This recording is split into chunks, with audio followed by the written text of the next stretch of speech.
Hey everybody, so today I wanted to talk about the Blossom Cup.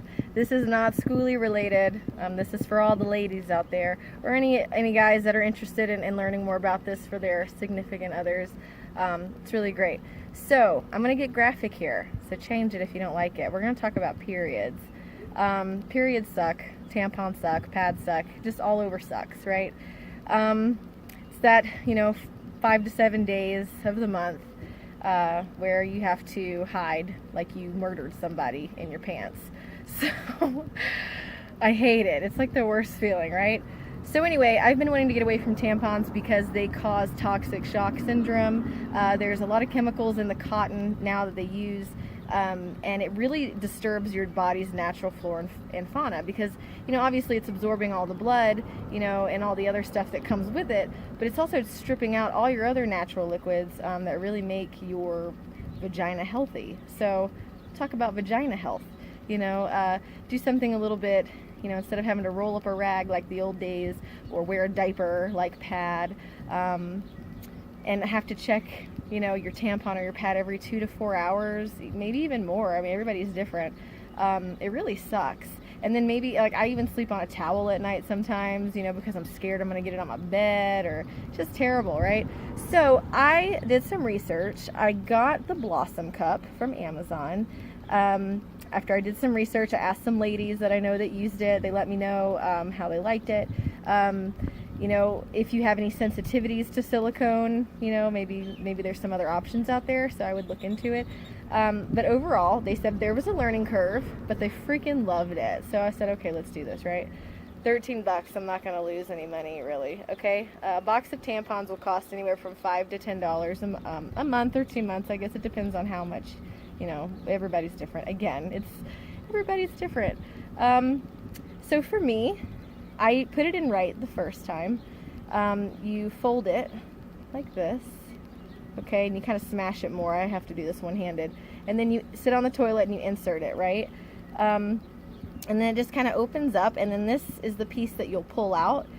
This will kind of be inside you a little bit, and you'll use kind of your fingertips to pull it out. And sometimes there's like a suction on it, and there are some holes kind of all the way around it to help with the suction, but sometimes you kind of have to put your finger in between this and your skin to kind of release that suction. So and then just take it out gently. Let me tell you the amazing thing about this, okay?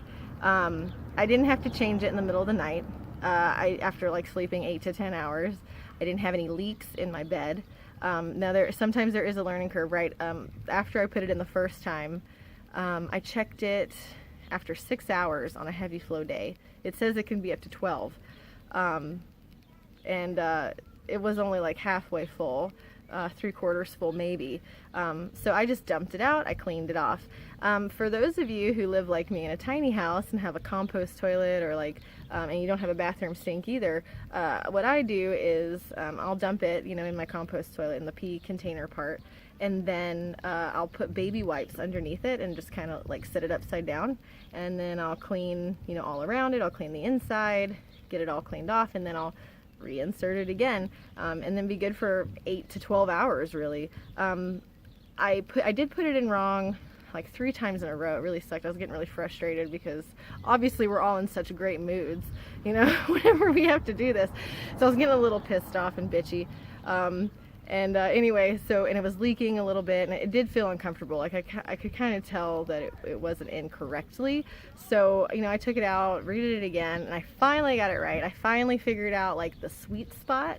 So that was cool. I totally recommend this, you guys. I mean, if anything, just to give your vagina a break from all that just dryness that goes on during those times we have to put tampons in. Also, so some people complained that this was too long, so they cut it. I did not have that problem. Some of the other issues I saw online, people were worried about sizing. So apparently there's some sizes, small and large, for this cup specifically. People were like, oh, well, if you had kids, you have to have a large. That's not true. It all depends on your cervix, right? So after doing some research, some lady was like, hey, if you can sit on the toilet and you can put your fingers, however you do it, put your fingers in, and if you can feel your cervix comfortably, then a small apparently is what you want to go with. So I did that, and the small works fantastically. And like I said, after like 8 hours, it was only 3/4 full. So if I would have went 10 or 12 hours, it probably would have been full. I was really scared that I was gonna pull it out and then it just like be this cup of blood and have like a Carrie situation, and then it looks like somebody got murdered all in my bathroom. So it didn't happen. I was like super like concentrating whenever I pulled it out, and just to kind of keep it straight. And it's not, I mean, when it's full, obviously it's not as wobbly, but I mean it's super structured, so I didn't have that issue at all, thank God. And it wasn't any messier than a tampon, and I didn't have to worry about touching a pee string, which was even better. Like, who wouldn't want to do that? And not only, let me mention, ladies, okay, not only is this like string covered in piss, but now you have this like funk smell, right? From just like sitting in it all day. And then you gotta have these like Eve sprays, and you got your wipes in your purse, and you've got like this whole kit. Okay, you don't need that with this. Like literally just some baby wipes. You know, I would bring some baby wipes so you can clean your fingers and stuff. But what place that has a toilet doesn't have a bathroom? Anyway, I highly recommend this. Everybody needs to check it out. Please check out my link below to my Amazon link. And I think you guys will be really, really impressed. You're going to save a ton of money. My cramps weren't even as bad on this either. I don't know if that has anything to do with it, but it was way more comfortable than any other method I've used. So anyway, I hope everybody has an awesome day. I hope you all learned a lot. Please ask me any questions if you have any. I'm not a modest person. What's up, YouTube? I got someone stalking me over here talking about vaginas. All right, so anyway, ask me if you have any questions. I'll be happy to answer them for you. Again, it's $13. It's not going to break the bank if you just want to try it out. It's really, really cool. So later, guys. Have an awesome day.